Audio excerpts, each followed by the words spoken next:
எல்லாருக்கும் வணக்கங்க. இன்றைக்கி நம்ம இடத்துல பார்த்தீங்கன்னா, நிறைய காய் அறுவடை பண்ண போகிறேன். தைப்பட்ட போட்ட முள்ளங்கிலாம் இப்போ ஓரளவுக்கு வளர்ந்துருச்சு. வெள்ளை முள்ளங்கி இப்போ தான் அறுவடை பண்ணேன் ரொம்ப நாளைக்கு அப்புறம். அதுக்கப்புறம் பார்த்தீங்கன்னா, இந்த கத்திரிக்காய் இந்த செடியில் ஒரு 4 குண்டு கத்திரிக்காய் இருக்குங்க. நேத்திக்கு குண்டு கத்திரிக்காய்லாம் பறிக்கவே இல்லை. அதனால் இதை இன்றைக்கி பறிச்சுக்கலாம் இல்லைங்களா. அதுக்கப்புறம் முத்திரும் ஒரே ஒரு சின்ன கத்திரிக்காய் இருந்துச்சு பக்கத்தில், அதையும் பறிச்சிட்டோம். அதுக்கப்புறம் பார்த்தீங்கன்னா, கொத்தவரங்காய் நிறையா இருக்குங்க. கொத்தவரங்காய் நான் கொஞ்சமாக இருந்தால் நானே எடுத்துருவேன். நிறையா இருக்கும்போது யாராச்சும் ஹெல்ப் பண்ணணும் கண்டிப்பாக. எங்கள் சார் இன்றைக்கி ஹெல்ப் பண்ணாங்க. ஒரு 4, 5 வெண்டைக்காங்க. அதுவும் நல்லா சூப்பராக ஒவ்வொரு கலர்லேயும் ஒவ்வொரு காய் இருக்குது வெண்டைக்காய்.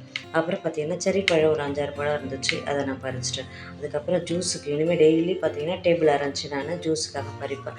ஏன்னா இது வருஷம் ஃபுல்லாக நிறைய காய்ச்சிட்டே இருப்பாங்க. நீங்களும் அந்த மாதிரி செடி கிடச்சா வைங்க. அப்புறம் மாடியிலே இருந்தால் மாங்காய் நான் அறுவடை பண்ணேன். கொத்தவரங்காய், வெண்டைக்காய், கத்திரிக்காய், மாங்காய், முள்ளங்கி, பச்சை மிளகாயும், அவரைக்காயும் அது கூட கொஞ்சம் பறித்தேன். டேபிள் அரைஞ்சி. சரி, இன்னும் பிடிச்சா லைக் பண்ணுங்கள், ஷேர் பண்ணுங்கள், மறக்காமல் சப்ஸ்கிரைப் பண்ணுங்கள்.